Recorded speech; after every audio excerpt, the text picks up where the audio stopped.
जय हिंद साथियों, स्वागत है आप सभी का मेरे YouTube चैनल पे। आज की इस वीडियो में हम काफ़ी इंपॉर्टेंट टॉपिक डिस्कस करेंगे। इस वीडियो में हम जानेंगे कि आखिरकार आर्मेनिया और अज़रबैजान के बीच का कॉन्फ्लिक्ट क्या है, जिसकी वजह से ये दोनों देश एक बार फिर से युद्ध की कगार पे आ गए हैं और कगार पे ही नहीं, एक दूसरे से युद्ध कर भी रहे हैं। ये जो विवाद है ये काफ़ी दशकों पुराना है, लेकिन इस समय ये काफ़ी स्केल्ड अप हो चुका है और एक दूसरे के साथ यहाँ पे लड़ाइयाँ शुरू हो गई हैं और इसमें कई सारे देश और भी शामिल हो गए हैं, जिसकी वजह से यहाँ पे एक थर्ड वर्ल्ड वॉर जैसा माहौल बन चुका है। उसके बारे में हम आगे समझेंगे। पहले ये जान लेते हैं कि इस विवाद की जड़ क्या है। तो इस विवाद की जड़ है ये नागोर्नो काराबाख रीजन। ये एक 4400 स्क्वायर किलोमीटर का पहाड़ी इलाका है। इस पूरे इलाके पे इन दोनों ही देशों का दावा है। आर्मेनिया और अज़रबैजान दोनों ही इस पे हक जमाते हैं और इसी इलाके को लेकर इन दोनों के बीच में पिछले 40-50 सालों से लड़ाइयाँ चल रही हैं। ये इलाका ट्रेडिशनली यहाँ पे आर्मेनियंस का डोमिनेशन रहा है, क्योंकि यहाँ पे जो मेजॉरिटी पॉपुलेशन है वो क्रिश्चियन आर्मेनियन एथनिसिटी की है। यहाँ पे फ़िलहाल कुछ मुस्लिम तुर्क्स भी रहते हैं, लेकिन जो डोमिनेशन रहा है ट्रेडिशनली वो यहाँ पे आर्मेनियंस का ही रहा है। ये इलाका वैसे तो अज़रबैजान का रिकग्नाइज़ किया जाता है इंटरनेशनली। इसको यूएन इसको एक्सेप्ट नहीं करता है। किसी भी सेल्फ प्रोक्लेम्ड इलाके को यूएन रिकग्नाइज़ नहीं करता है। इसको आर्मेनियंस कंट्रोल करते हैं। यहाँ पे जो आर्मेनिया के सेपरेटिस्ट हैं वो इसे कंट्रोल करते हैं, वो इसे रिपब्लिक ऑफ अर्त्साख कहते हैं। ये हमेशा से फ़िलहाल अज़रबैजान का पार्ट रहा है। अभी भी ये अज़रबैजान के ही मैप में है, लेकिन ये आर्मेनिया के कंट्रोल में है। खासकर 1992 के वॉर के बाद यहाँ पे पूरे तरीके से, और बल्कि ये जो रीजन है यहाँ पे नीचे भी काफ़ी कुछ इलाकों में आर्मेनिया का ही कंट्रोल रहा है। इन दोनों के देशों के बीच में जब 1980s के शुरू होने में जब सोवियत टूटने लगा धीरे धीरे, तो इन दोनों के देशों के बीच में क्लैशेस शुरू हुई और करीब 10-12 सालों में इतनी लड़ाइयाँ हुई कि उसमें 30,000 से ज़्यादा लोगों की जान चली गई, लाखों लोग बेघर हो गए। सिचुएशन तब और ख़राब हो गई जब यहाँ पे इस इलाके में रहने वाली आर्मेनियन पॉपुलेशन ने कहा कि हम आर्मेनिया के साथ मिलना चाहते हैं। तब यहाँ पे काफ़ी भयंकर तरीके से लड़ाइयाँ हुई, बहुत सारे लोग मारे गए। फिर 1994 में रसिया ने इस पूरे मामले में इंटरवीन किया। रसिया के इंटरवेंशन के बाद ये दोनों ही देश तैयार हो गए सीज़ फायर के लिए। सीज़ फायर मतलब संघर्ष विराम के लिए, युद्ध को रोकने के लिए। लेकिन तब तक संघर्ष विराम होने तक इस पूरे इलाके में और यहाँ नीचे कुछ इलाकों में आर्मेनिया का कब्जा हो चुका था। ये जो सीज़ फायर हुआ ये बिल्कुल हमारे और पाकिस्तान के बीच जो सीज़ फायर है LOC पे वैसा ही था। हमने भी पाकिस्तान के साथ 2003 में एक सीज़ फायर साइन किया था, लेकिन उसके बाद वो सीज़ फायर कभी सीज़ फायर जैसा रहा नहीं। बाद में वायलेशन फिर से होने लगी और आए दिन LOC से न्यूज़ आती है सिविलियंस और मिलिट्री दोनों साइड की, दोनों तरफ ही कैजुअलिटीज़ होती हैं। कुछ वैसा ही इस इलाके में भी हुआ। अभी भी लड़ाइयाँ होती रहती हैं, क्लैशेस होते रहते हैं। और जैसा कि मैंने आपको बताया कि 2016 में भी एक बड़ी एस्केलेशन हो गई थी, बड़ी क्लैश हुई थी जिसमें सैकड़ों लोग मारे गए थे। और अब 2020 में ये एक बार फिर से शुरू हो गया है। तो अभी हाल फिलहाल ये फिर से क्यों एस्केलेट हुआ है, इसके बारे में जानना बहुत ज़रूरी है। तो हुआ ये था कि जुलाई 2020 में एक वायलेंट क्लैश हुआ जिसमें कुछ 16 लोगों की जान चली गई।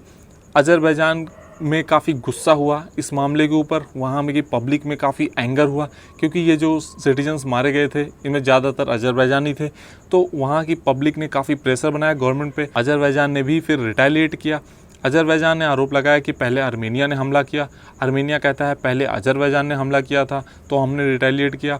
अब ये दोनों देश एक दूसरे के ऊपर आरोप लगाते रहते हैं इसको लेके। बाद में 28 सितंबर से ये जो क्लैशेस थी ये पूरी तरीके से युद्ध का शक्ल ले चुकी थी, क्योंकि दोनों ही तरफ से हवाई हमले शुरू हो गए जिसमें काफ़ी कैजुअलिटीज़ होना शुरू हो गई। एक दूसरे की जो मिलिट्री इंस्टॉलेशन थे उन पर हमले होना शुरू हो गए। बाद में सिविलियन पॉपुलेशन पे भी हमला हुआ। अभी तक काफ़ी ज़्यादा कैजुअलिटीज़ हुई हैं दोनों साइड। फ़िलहाल दोनों ही देश कुछ इसमें बता नहीं रहे हैं, क्योंकि आपको पता ही है truth is the first casualty in the war. और ये इस सिनेरियो में काफ़ी हद तक एप्लीकेबल है। अज़रबैजान ने तो अपनी कैजुअलिटी पूरी तरीके से छुपाई है, आर्मेनिया ने फिर भी अपनी कुछ कैजुअलिटीज़ के बारे में बताया है। फ़िलहाल कुछ जो इंटरनेशनल इंडिपेंडेंट मीडिया हाउसेस हैं उनके द्वारा माना गया है कि कोई 300 से ज़्यादा लोगों की जानें गई हैं इसमें, मिलिट्री प्लस सिविलियन, और कई सारे लोगों को नुकसान भी पहुंचा है। जैसा कि अभी हाल ही में 2 दिन पहले आर्मेनिया ने अज़रबैजान के एक इम्पॉर्टेंट शहर पे बमबारी कर दी थी, उसमें काफ़ी ज़्यादा नुकसान हुआ है। हालांकि जैसा मैंने कहा अज़रबैजान ने इसको डिनाई कर दिया है। ये एकदम वैसे ही है जैसे चाइना 10-20 सालों बाद बताएगा कि गलवान में उसके कितने सैनिक मारे गए। तो दोनों ही देश एक दूसरे के ऊपर ब्लेम कर रहे हैं और जो इसमें सच्चाई है उसको काफ़ी हद तक छुपाने की कोशिश कर रहे हैं। जो इसमें सबसे ज़्यादा इम्पॉर्टेंट चीज़ है वो ये कि अब ये वॉर जो है वो पूरी तरीके से स्केल्ड अप हो चुकी है और इसमें कई सारे जो फॉरेन प्लेयर्स हैं, जो फॉरेन कंट्रीज़ हैं, वो भी इन्वॉल्व हो रही हैं। टर्की तो इसमें पूरी तरीके से अज़रबैजान के तरफ से है, मतलब ये उसके सपोर्ट में है। उसके कई रीज़न हैं, सबसे बड़ा और इम्पॉर्टेंट रीज़न ये है कि जो टर्किश मुस्लिम हैं, तुर्क मुसलमान जो होते हैं, वो अज़रबैजान की पॉपुलेशन का हिस्सा हैं। दूसरा, इस्लामिक मुल्क होने के नाते टर्की का ट्रेडिशनली सपोर्ट रहा है अज़रबैजान को। रसिया इस युद्ध में आर्मेनिया के तरफ से है, हालांकि वो टर्की जितना ओपन तो नहीं है, लेकिन क्योंकि रसिया का एक ख़ास बात है, रसिया का आर्मेनिया में अपना एक मिलिट्री बेस है और कुछ सालों से, काफ़ी दिनों से रसिया का एक सपोर्ट रहा है आर्मेनिया को, आर्मेनिया के कॉज को। तो रसिया इसमें आर्मेनिया के साइड है, पाकिस्तान इसमें अज़रबैजान के साइड में है। पाकिस्तान का ये है कि दुनिया में कहीं भी कुछ भी इस्लामिक होगा तो वो उसमें कूद पड़ता है खलीफा बनने के लिए, कि हमें अब एक रिकग्निशन मिले कि हाँ, दुनिया में कोई लड़ाई होगी जहाँ पे एक पक्ष इस्लाम होगा तो हम वहाँ पे ज़रूर पहुँचेंगे, उनकी मदद करेंगे। ये एक पाकिस्तान का स्टैंड रहता है। तो वो भी इस मामले में अज़रबैजान के साथ में है। 28 तारीख से ही पाकिस्तान की सोशल मीडिया पे Azerbaijan is not alone trend कर रहा है। वहाँ के लोग काफ़ी उत्साहित हैं इस चीज़ को लेके। ये अलग बात है कि दुनिया में कोई भी पाकिस्तान को रिकॉग्नाइज़ नहीं करता है। इवन जो मुस्लिम उम्मा है वो भी पाकिस्तान को ज़्यादा कोई भाव देता नहीं है, लेकिन फिर भी पाकिस्तान की आदत है ऐसा करने की, क्योंकि इसमें एक इस्लाम वर्सेस क्रिश्चियनिटी का एंगल तो है ही कहीं ना कहीं। इस वजह से पाकिस्तान का एक और सपोर्ट बनता है। टर्की का भी कहीं ना कहीं ये एक इम्पॉर्टेंट जो एंगल है, टर्की ने उसका फ़ायदा ज़रूर उठाया है। जैसे कि टर्की ने जो सीरिया और उस इलाके में जो आईसिस के लोग, जो मुजाहिदीन या जो फाइटर्स थे, उनको अज़रबैजान की तरफ मोड़ दिया है। टर्की ने एक फॉर्मर आईसिस कमांडर को इसको लीड करने के लिए भेजा है कि जाके आप आर्मेनिया की आर्मी से लड़िए, क्योंकि अब इन सारे जो फाइटर्स हैं इनके यहाँ आने का कारण क्या है, तो ये वही कारण है जो अफ़गानिस्तान जाने का था। जैसे जब अफ़गानिस्तान में रसिया ने इन्वेड किया था उस टाइम पे अमेरिका ने इसी को यूज़ किया था, इसी चीज़ को, कि एक माहौल बनाया गया कि रसिया एक दूसरा धर्म है, दूसरे धर्म का देश है, तो इस्लाम को बचाने के लिए हम सभी इकट्ठा होंगे और लड़ाई लड़ेंगे। तो पूरे दुनिया से मुजाहिदीन और फाइटर्स आ गए और वो अफ़गानिस्तान में उन्होंने रसिया की कब्र बना दी।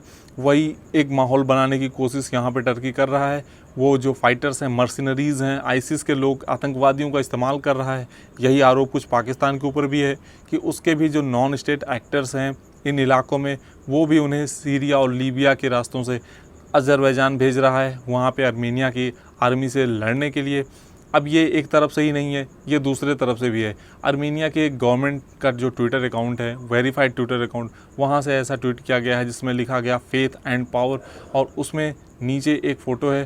फ़ोटो में एक पादरी है, एक क्रिश्चियन जो प्रीस्ट होते हैं वो हैं, उनके राइट हैंड में एक क्रिश्चियन सिंबल है क्रॉस का, और लेफ़्ट हैंड में एक असॉल्ट राइफ़ल है, जिससे एक मैसेज देने की कोशिश हो रही है कि जो फेथ है, पावर है, साथ में है। मतलब कहीं ना कहीं ये फेथ की लड़ाई है, ये एक धर्म की लड़ाई है। तो दोनों ही तरफ से इस एंगल को मजबूती दी जा रही है और इस मामले को बढ़ाया जा रहा है। अब जो सबसे इम्पॉर्टेंट क्वेश्चन है वो ये कि what is India's role in this conflict, इसमें इंडिया का रोल क्या है। ये इसका जो जवाब है वो काफ़ी इंपॉर्टेंट है उन लोगों के लिए जो यूपीएससी वगैरह की प्रिपरेशन कर रहे हैं, या जो मेरी तरह एसएसबी एस्पिरेंट्स हैं, उनके इंटरव्यू का ये क्वेश्चन हो सकता है या उनके लेक्चरेट का टॉपिक हो सकता है। तो इंडिया जैसे पहले रहा है अपने पास्ट में, हमेशा एक नॉन अलाइंड कंट्री बन के रहा है। हमेशा हमारा एक न्यूट्रल स्टैंड होता है, हमें कोई खलीफा बनने की आवश्यकता महसूस नहीं होती है, और ज़्यादातर देशों के साथ ही हमारे अच्छे रिलेशन हैं, सिवाय पाकिस्तान या चाइना छोड़ के। तो हम वैसे भी इसमें किसी का साथ या किसी का विरोध करने की ज़रूरत नहीं है। हमारा जो एक north south international transport corridor है वो हमारे मुंबई से ईरान की चाबहार पोर्ट और चाबहार से फिर अज़रबैजान वाया अज़रबैजान मॉस्को जाता है। मतलब कि ये हमें एक्सेस प्रोवाइड कराता है सेंट्रल एशिया का, ये काफ़ी इंपॉर्टेंट है। और ये अज़रबैजान के रास्ते जाता है, तो अज़रबैजान भी हमारे लिए इम्पॉर्टेंट है। दूसरे साइड आर्मेनिया हमें सपोर्ट करता है कश्मीर मुद्दे पे। आर्मेनिया का हमेशा से एक फर्म पोजीशन रहा है कश्मीर मुद्दे पे। वो हमेशा कहता है कि जो इंडिया का स्टैंड है कश्मीर पे, कि कश्मीर पूरी तरीके से उसका हिस्सा है, हम बिल्कुल उसको सपोर्ट करते हैं। जब भी टर्की पाकिस्तान को सपोर्ट करता है यूएन में, आर्मेनिया हमें सपोर्ट करता है। तो हमारे लिए दोनों ही कंट्रीज़ काफ़ी इंपॉर्टेंट हैं। हम यहाँ पे कोई खलीफा बनने की कोशिश भी नहीं कर रहे हैं और हम कोशिश करते भी नहीं हैं। तो इंडिया ने इस पूरे मामले में काफ़ी न्यूट्रल स्टैंड दिया है। इंडिया ने एक स्टेटमेंट दी जिसमें कहा कि हम दोनों ही साइड से आग्रह करते हैं, रिक्वेस्ट करते हैं कि वो सीज़ फायर कर दें और बातचीत के थ्रू जो रास्ता निकले, एक पीसफुल रास्ता निकालिए और जो लड़ाइयाँ चल रही हैं उसको बंद कर दीजिए। तो ये था इस पूरे मामले पे इंडिया का रिएक्शन। हाल फिलहाल अभी युद्ध चल रहा है और ये युद्ध थमने का नाम नहीं ले रहा है, क्योंकि अज़रबैजान कहीं ना कहीं इस पे, ये जो काराबाख इलाका है, इस पे वापस कब्जा चाहता है, या इसके कुछ इलाकों पे तो बिल्कुल 100% कब्जा चाहता है। इसलिए उसने एक शर्त रखी है कि अगर आर्मेनिया सीज़ फायर चाहता है तो उसे इन इलाकों को खाली करना पड़ेगा। वारसो बेस्ड एक सेंट्रल फॉर ईस्टर्न स्टडीज़ की एक थिंक टैंक भी है, उसका भी कहना है कि इस बार जो कॉन्फ्लिक्ट शुरू हुई है वो कहीं ना कहीं अज़रबैजान के द्वारा इनिशिएट की गई है और टर्की भी सपोर्ट कर रहा है अज़रबैजान को पूरी तरीके से। टर्की भी इसको सीज़ फायर कराना नहीं चाहता है। तो ये था पूरा मामला। आपको ये वीडियो ज़रूर समझ में आई होगी। इस वीडियो में आपको जो अज़रबैजान और आर्मेनिया के बीच कॉन्फ्लिक्ट चल रही है उसके बारे में समझ में आया होगा। तो अगर आपको ये वीडियो अच्छी लगी हो तो इसको लाइक करिए, कमेंट करिए, शेयर करिए। चैनल को सब्सक्राइब ज़रूर कर लीजिए, जिससे आपको आगे भी ऐसी इन्फॉर्मेटिव वीडियोज़ देखने को मिलते रहें। मिलते हैं आपसे अगली वीडियो में, तब तक के लिए जय हिंद, जय भारत।